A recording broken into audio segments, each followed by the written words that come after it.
Enquanto Lula promete picanha, pesquisa do Datafolha mostra feijão caro e bolso vazio. A maioria dos brasileiros já sente na pele o custo real do governo do amor. Será que iremos virar uma Venezuela até 2026? Este é o Visão Libertária, sua fonte de informações descentralizadas e distribuídas. Ajude a propagar as ideias de liberdade. Deixe o seu like e compartilhe com seus amigos. Um artigo seu pode virar vídeo aqui também, sabia?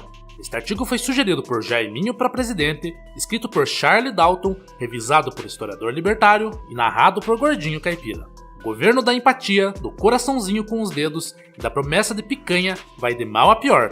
O PT voltou, e com ele voltou também a velha conhecida mágoa da população, a decepção econômica. Pelo visto, o preço do amor está caro, e nem os institutos de pesquisa eleitoral e estatística conseguem mais esconder isso. A mais recente pesquisa do Datafolha escancarou o que o povo já sente na feira, no posto e no aluguel. A economia brasileira piorou, e piorou feio. Pela primeira vez, desde que Lula reassumiu o trono em Brasília, mais da metade dos brasileiros diz que a situação está indo ladeira abaixo. E essa piora tem sido sentida por várias classes sociais e faixas etárias diferentes. Segundo o levantamento, 55% dos entrevistados acreditam que a economia piorou, mas o que mais chama atenção é como a imagem pública do governo piorou tão rapidamente.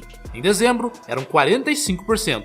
O número já era alto, só que 10 pontos em 4 meses é uma média que deixa qualquer gráfico de inflação com inveja.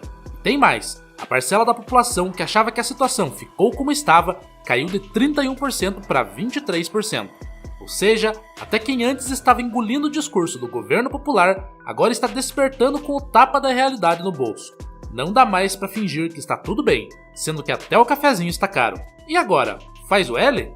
Os números falam alto, mas o mais impressionante é notar em qual parcela da população a insatisfação bate mais forte. Entre jovens, 61%, trabalhadores com ensino médio, 60%, e quem ganha acima de 10 salários mínimos, também 60%. Ou seja, a bronca não vem só de quem já viveu a farra petista nos anos 2000. Agora, o caldo entornou até para a nova geração e para a classe média que paga a conta do Estado inchado e corrupto. Vale lembrar que os jovens de hoje não viveram a época do mensalão, não lembram dos governos Lula anteriores e parece que agora estão acordando para a realidade da pior forma possível. Entregaram o país a um corrupto da pior espécie. E pior, um comunista que ama ditadores como Nicolás Maduro. Parece que os mais jovens estão conhecendo de fato o que é ter a esquerda no poder. Muitos eram novos demais quando Dilma Rousseff criou uma crise num momento de tranquilidade no cenário econômico internacional. Mas calma, que ainda fica pior. Sim, tem como. Pela primeira vez no governo atual, a maioria dos entrevistados acredita que a economia ainda vai piorar mais. São 36% os que prevêem queda livre contra 28% em dezembro. O pessimismo só cresce. E aqueles que acreditavam em um futuro melhor caíram de 33% para 29%. A esperança é mesmo a última que morre. Em outras palavras, nem o otimismo enganado está resistindo mais ao custo de vida e às lambanças dos petistas. Está ficando impossível tapar os olhos e fingir que está tudo bem. Como dizia Ayn Rand, você pode ignorar a realidade, mas não pode ignorar as consequências de ignorar a realidade. Quando a realidade vem com força, é difícil demais fingir que nada está acontecendo, pois nem a bela propaganda do governo consegue ocultar esses problemas. Sabe o que torna tudo mais irônico? Lula Arápio, o mesmo que se elegeu com promessas de colocar o pobre no orçamento, está conseguindo fazer exatamente o oposto. O que se vê é o pobre fora do mercado de trabalho, trocando a carne pelo frango, o frango pelo ovo, o café pela bebida sabor café, pagando mais caro em tudo e ainda sendo diariamente assombrado com novas ideias de taxação para compensar a generosidade estatal. Ou seja, rouba com uma mão para fazer caridade com a outra. Se tem um mérito deste governo, é o de despertar milhões de brasileiros para a verdade nua e crua, que os economistas austríacos já ensinaram há muito tempo.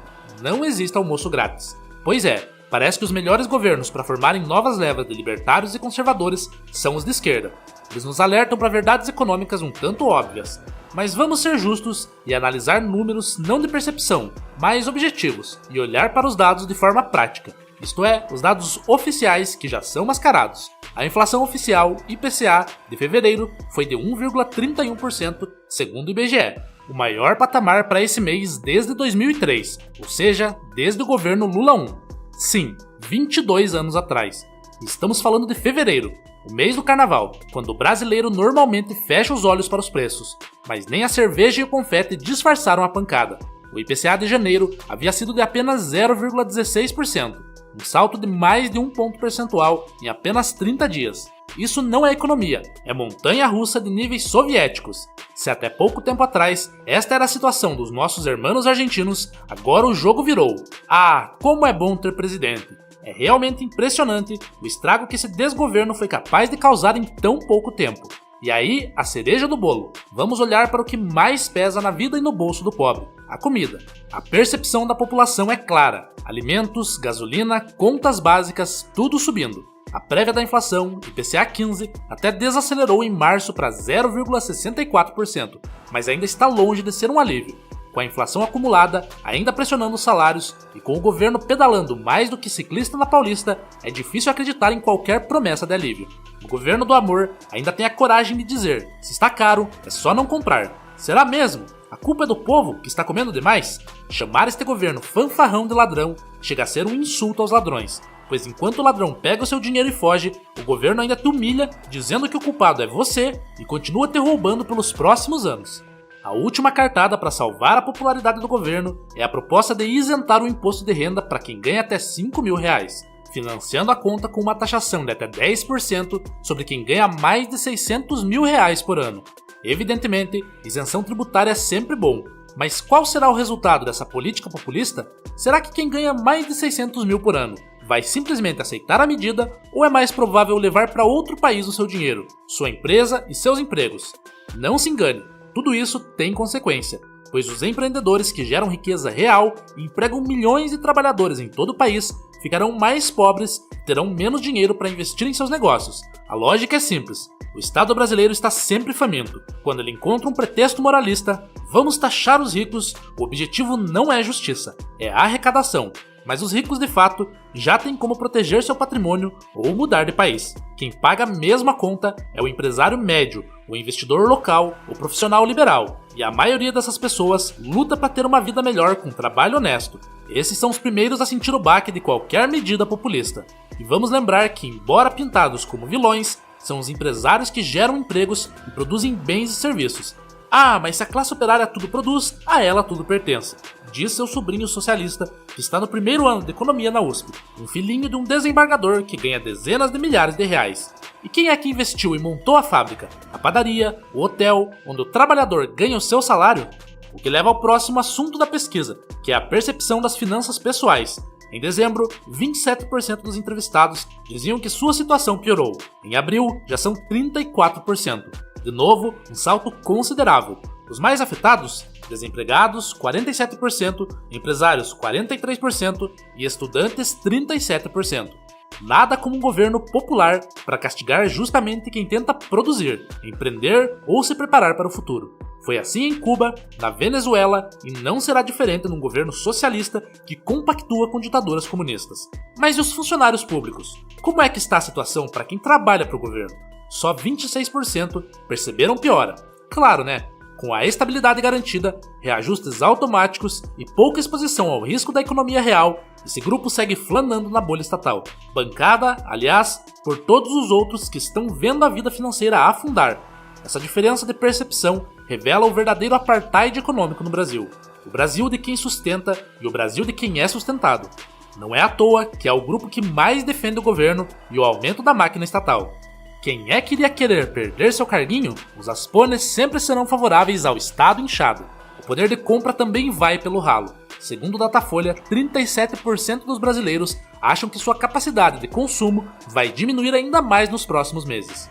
Isso enquanto 48% ainda guardam alguma esperança de melhora. Um número que, embora seja a maioria, caiu 6 pontos desde dezembro.